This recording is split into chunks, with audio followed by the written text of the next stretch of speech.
L'année dernière, août, j'ai porté un projet curatorial. Donc, en tant que jeune commissaire d'exposition, je suis très intéressée par comment les femmes africaines, les femmes sénégalaises particulièrement, comment est-ce qu'elles sont soit invisibilisées dans la grande histoire, soit complètement juste effacées et puis omis, mais volontairement. Ouais. C'est-à-dire qu'on se retrouve beaucoup dans des espaces où on montre des films, où on parle d'œuvres portées par des personnes, mais très souvent, on sent une grosse absence des productions filmiques portées par les femmes. Et donc, j'étais très intriguée par cela et j'ai commencé à me poser des questions sur qui sont les femmes pionnières du cinéma sénégalais. Et très vite, Safi Faye vient, Hady Sylla, son œuvre, je suis allée à la rencontre de son œuvre d'une manière très très particulière. J'ai eu la chance de regarder son film à l'époque et il me paraissait juste, oui, cela faisait sens pour moi de m'interroger plus sur leur travail. Donc j'ai commencé à faire de la recherche sur elles, sur leurs œuvres, à regarder par-ci par-là des films autant que je pouvais et à juste gratter. Et donc l'idée de base, en fait, c'était de faire une exposition et puis de mettre les films aussi en avant, de les projeter.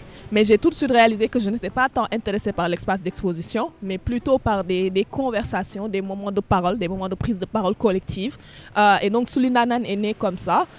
Et puis ma collègue et amie Rama Saladjian, Dr Rama Saladjian, je lui ai parlé du projet.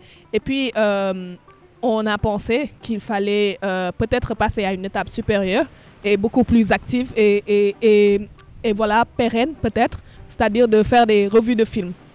Donc on a été vraiment aidés et soutenus par les familles des deux cinéastes en question, les familles de Safi Faye, mais aussi les familles de Hady Sylla. On n'aurait jamais pu faire ce projet sans leur grand soutien.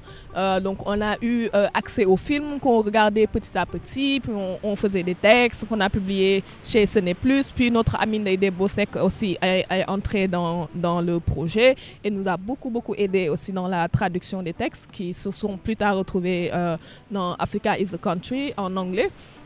Et donc voilà, Souli Ndanane, c'est de s'intéresser et de s'arrêter en fait sur le travail des pionnières, mais dont on a omis la participation, la grande participation dans l'écriture de l'histoire tout court, mais particulièrement de l'histoire du cinéma sénégalais. Le cinéma africain, sénégalais, qui est porté par les femmes, n'est pas assez visible.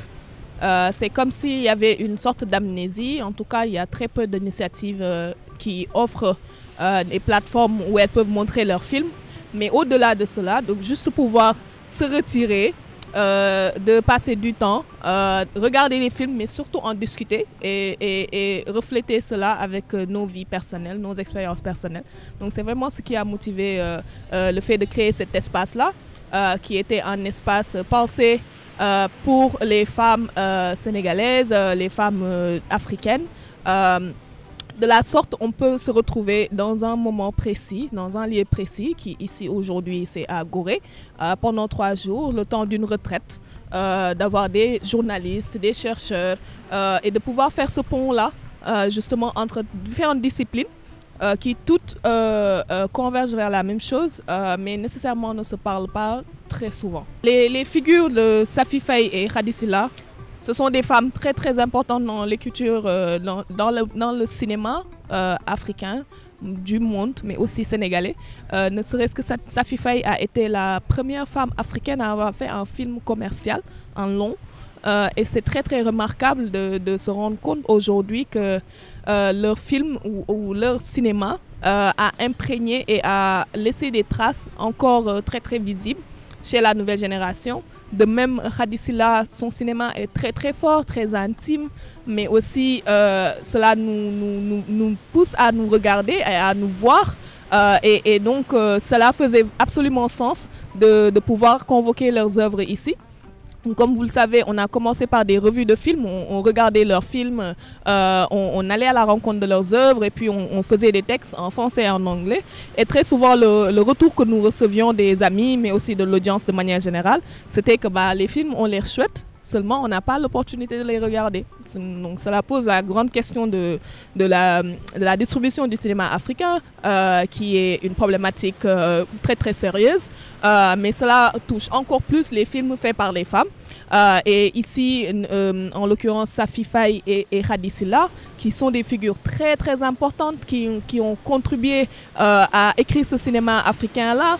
Aujourd'hui, de la même manière que nous célébrons Ousmane Sembène, un géant, on devrait aussi, et c'est ce que nous avons essayé de faire ici, de célébrer les géantes, les pionnières, en commençant par Safi Faye et Hadi Silla, prendre un moment, leur rendre hommage, les célébrer et convier un public de profanes, mais aussi de professionnels, à pouvoir réfléchir ensemble à ce que leurs œuvres nous racontent, que ce soit par le passé, aujourd'hui le présent et ce que ça dit sur le futur. En fait, c'est très important de s'inscrire dans une lignée. On parle d'écriture d'une histoire, histoire avec grand H, l'histoire du cinéma africain, sénégalais. Et aujourd'hui, les pionnières, le travail qu'elles ont fait, cela a permis de poser des bases et de donner des références à une plus jeune génération de cinéastes. En l'occurrence, ici, on parle de Djabou Bessane, de Mam Wouri Choubou, des cinéastes comme Fatou Kandé Senghor et toutes les autres qu'on a pensé important d'amener dans la conversation aussi, pour voir comment elles aussi font leur cinéma, qu'est-ce qu'elles nous disent sur nos sociétés, sur elles-mêmes, et comment mettre tout cela en relation. Et dans les discussions, ce qui est beaucoup ressorti, on sent les inspirations, on sent les références, on sent comment les cinémas de Hadi Silla et de Safi Faye ont influencé ces femmes-là d'une plus jeune génération. Et on l'espère de la génération d'aujourd'hui, parce qu'il s'agit fondamentalement de créer ensemble du savoir, de générer ensemble du savoir qui vient de nos vécus, qui est ancré dans nos sociétés, qui parle de nos communautés et de nos vies. Et donc il faisait absolument sens pour nous de célébrer Safi Faye et Hadi Silla et par extension d'étendre l'espace, la conversation et la plateforme aux plus jeunes. Le plus fort, et ça c'est ce que l'on remarque, c'est que les productions filmiques qui ont été montrées ici ont toute une connotation très féministe, en tout cas partent de la perspective des femmes qui l'ont portée et qui nous racontent des histoires auxquelles nos sociétés sont liées, mais aussi qu'on peut se voir dedans et on peut réfléchir beaucoup. Quand on parle des thématiques qui sont revenues, que ce soit la condition des femmes dans le monde rural, donner naissance de Fatou Kandé Senghor, qui est un film puissant sur Seni Awa Kamara, mais aussi sur la condition de travail des artistes, l'invisibilisation aussi de nos productions, de nos savoirs, de nos vies. Et c'est vraiment quelque chose qui nous a beaucoup marqué et c'est pourquoi je dis que ce n'est pas du tout grave que certaines n'acceptent pas le terme. Ce qui est important à la fin de la journée, c'est qu'on se retrouve, on puisse réfléchir ensemble aux questions qui intéressent le féminisme sénégalais. La condition de vie des femmes sénégalaises, c'est quelque chose qui est beaucoup reflété dans les films, qui est porté par le film, donc c'est l'image en fait qui permet aujourd'hui au militantisme aussi de poser des mots sur les problématiques qui nous intéressent et ça c'est ce qui a été le plus ressorti. Sachant qu'on a pensé non seulement à des projections publiques avec des conversations et tout ça, mais aussi le fait de se mettre en retrait. Donc de faire une retraite avec des journalistes, des chercheuses, des femmes des arts et de la culture qui, on a pensé, pourraient participer à la conversation, pourraient nourrir le débat, mais aussi pourraient se nourrir des productions filmiques de Safi Faye et de Hadi Silla, mais aussi des jeunes réalisatrices qui nous ont accompagnés, dont on a montré le travail. Donc Gorée, c'est l'endroit idéal en fait, et parfait pour se retirer. Entre femmes, on sait que c'est extrêmement difficile, mais de pouvoir être là, de prendre du temps pour regarder des films, de faire des conversations et de générer de la connaissance ensemble, comme on a dit. Donc oui, et on a aussi eu beaucoup le soutien de Gorée Cinéma, donc institution importante ici à Gorée qui fait des projections de films depuis très très longtemps, convoque le public international dakarois à venir regarder des films de manière assez régulière. Donc pour toutes ces raisons-là, il faisait sens de se retrouver ici aujourd'hui et on est très très très contents. Héritage, on parle d'héritage parce que justement on essaie de s'inscrire dans une lignée.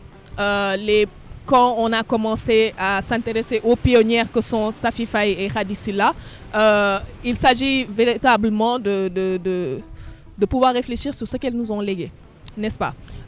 Leurs productions filmiques sont riches et très très très importantes et variées. Cela va d'un monde à un autre, d'une thématique à une autre, mais très très sensible, très très juste, avec des lectures vraiment où en fait elles laissent finalement beaucoup de place, soit à elles et à leur vécu, mais aussi au vécu de leur communauté et d'où elles viennent, donc ici de Safi Faye par exemple. Donc pour nous, il s'agit véritablement de réfléchir sur ce legs-là, de pouvoir se frotter aussi à leur héritage, de pouvoir faire émerger ce que cela nous inspire, que ce soit nous, mais aussi toutes les participantes, le public de manière générale, et essayer peut-être d'insuffler un nouveau, un nouveau vent qui permettra de plus penser à elle. De manière générale, lorsque nous parlons de cinéma sénégalais, africain, fait par les femmes. C'est vrai, on a eu quelques difficultés, mais c'est toujours comme ça, les premières éditions, les premières expériences à faire des initiatives pareilles. Mais on est extrêmement contente et satisfaite de l'engagement que le public, mais aussi nos participantes, nos 30 participantes, toutes les personnes en fait qui ont cru en ce projet et qui ont bien voulu répondre présentes, et être là avec nous. Donc ne serait-ce que cela, ne serait juste que le fait de faire nos petites affiches, notre petite communication et d'avoir un public qui est venu, d'avoir invité des personnes qui ont accepté de prendre un week-end et de venir à Gorée, rester avec nous et de faire cette expérience-là ensemble. Je trouve que cela c'est énorme et donc gratitude et reconnaissance. Merci Waha, Djerejef.